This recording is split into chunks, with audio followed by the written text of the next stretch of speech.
Guys, പുതിയൊരു വീഡിയോയിലേക്ക് സ്വാഗതം. അപ്പം ഇന്നത്തെ വീഡിയോ എന്ന് പറയുന്നത് ഒരു Pooram day in my life ആണ് കേട്ടോ. എൻ്റെ മോള് രാവിലെ തന്നെ ഉണർന്നു കഴിഞ്ഞാൽ അവൾക്ക് വന്ന് നേരെ അടുക്കളയിലത്തെ കാര്യങ്ങൾ അന്വേഷിക്കണം. അടുക്കളയിൽ ഒരു ഓൾമോസ്റ്റ് പൂരം ഒരുക്കങ്ങളൊക്കെ ആയിട്ടുണ്ടായിരുന്നു.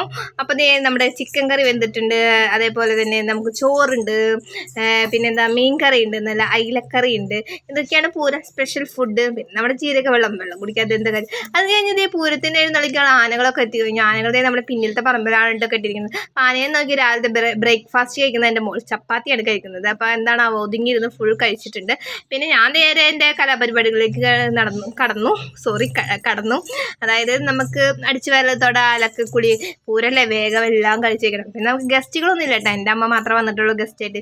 അത്ര വലിയ പൂരമൊന്നുമല്ല, ഒരു ചെറിയ അമ്പലമാണ്, ചെറിയ പൂരമാണ്. എന്നാലും 7 ആനയ്ക്കൊക്കെ പൂരമുണ്ട്. ഈ പ്രാവശ്യം നമുക്ക് 5 ആനയ്ക്ക് പൂരമുള്ളൂ. അത് കഴിഞ്ഞ് 12 മണിയായപ്പോൾ ആനേനെ കുളിപ്പിക്കലോ ഒരുക്കങ്ങളൊക്കെ കഴിഞ്ഞ് അപ്പം ഞാൻ ഉണ്ണീനെ ഒന്ന് അതിൻ്റെ ഉള്ളിൽ കൂടെ ഒന്ന് കൊണ്ടുപോയി പേടിയൊക്കെ മാറാൻ വേണ്ടി. അങ്ങനെയല്ലേ പറയാം, ആനേനെ ഉള്ളിൽ കൂടെ പോയി പേടി മറന്നാണ് തൊടിയിച്ചു. അത് കഴിഞ്ഞിട്ട് ഞങ്ങൾ ഫുഡ് അടിയൊക്കെ കഴിഞ്ഞ് റെസ്റ്റ് എടുത്ത് കഴിഞ്ഞിട്ട് 5 മണിയായപ്പോൾ ഞങ്ങൾ പൂരം കാണാൻ പോലെ ഒരുക്കം തുടങ്ങിയിട്ടും.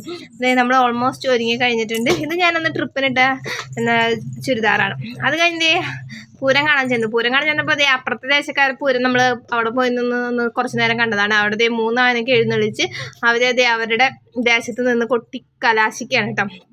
പഞ്ചവായത്തോട് കൂടിയാണ് പൂരം എഴുന്നള്ളിച്ച് വരുന്നത്. അത് കുറച്ച് നേരം കണ്ട് ഞങ്ങൾ പൂരപ്പറമ്പിൽ വന്നിരുന്നു. പൂരപ്പറമ്പിൽ വന്നപ്പോൾ ഇവിടെ ആരും ഇല്ല. ഞങ്ങളപ്പോൾ കുറച്ച് നേരം ഇങ്ങനെ ഓരോരുത്തരെയൊക്കെ നോക്കി കമൻ്റ് അടിച്ചും കുറ്റം പറഞ്ഞൊക്കെ ഇരുന്ന്. അങ്ങനെ കുറച്ച് കഴിഞ്ഞപ്പോൾ ഓരോരുത്തരും പൂരമായിട്ട് ഇങ്ങനെ ഇറങ്ങി വന്നു. ആ കിഴക്കേക്കര ദേശത്തിൻ്റെ പൂരം അവരെ പന്തലിലും, പടിഞ്ഞാറക്കര ദേശപൂരം അവരെ പന്തലിലും, അമ്പലത്തിൻ്റെ ആനന്ദയോടെ അണിയിച്ചൊരുക്കലൊക്കെ ആയിട്ട് അങ്ങനെ നിന്നു. അങ്ങനെ കുറച്ച് കഴിഞ്ഞപ്പോൾ 6:30 കൂടിയാണ് പൂരം ഈ പ്രാവശ്യം കൂട്ടി എഴുന്നള്ളിച്ചത്. എന്താണെന്ന് അറിയില്ല, ഇപ്പോൾ ലേറ്റ് ആയിട്ടല്ലേ പൂരങ്ങളൊക്കെ എഴുന്നള്ളിക്കുന്നത്. അങ്ങനെ പൂരം കൂട്ടി എഴുന്നള്ളിക്കൽ കഴിഞ്ഞ് അപ്പം തന്നെ ഞങ്ങൾ വേഗം വീട്ടിൽ പോയി ഒന്ന് ഫ്രഷായി വീണ്ടും തിരിച്ചു വന്നു കേട്ടോ. അപ്പം തിരിച്ചു വന്നപ്പോഴാണ് നമ്മുടെ കിഴക്കേക്കരക്കാരുടെ തമ്പോലുണ്ടായിരുന്നു. അപ്പം പിന്നെ അതിലങ്ങോട്ട് ആർമാദിച്ചു. അങ്ങനെ ആർമാദിച്ച് ആഘോഷിച്ച് തിമിർത്തൊരു പൂരമായിരുന്നു നമ്മുടെ ഈ വർഷത്തെ പൂരം എന്ന് പറയാം.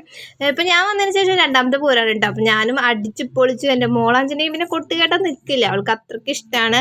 അപ്പം എല്ലാവരും കൂടെ എൻജോയ് ചെയ്തൊരു പൂരമായിരുന്നു നമ്മുടെ ഈ വർഷത്തെ പൂരം എന്ന് പറയാം. അപ്പം നമ്മുടെ ഇത്രയുള്ള പൂരവിശേഷങ്ങൾ. പിന്നെ നമ്മൾ പുലർച്ചെ പൂരത്തിനൊന്നും അങ്ങനെ പോകാറില്ല, അതുകൊണ്ട് തന്നെ ആ വിശേഷങ്ങളൊന്നും ഇല്ല. അപ്പം നമ്മുടെ പൂരവിശേഷങ്ങൾ ഇവിടെ വെച്ച് അവസാനിക്കുകയാണ് കേട്ടോ.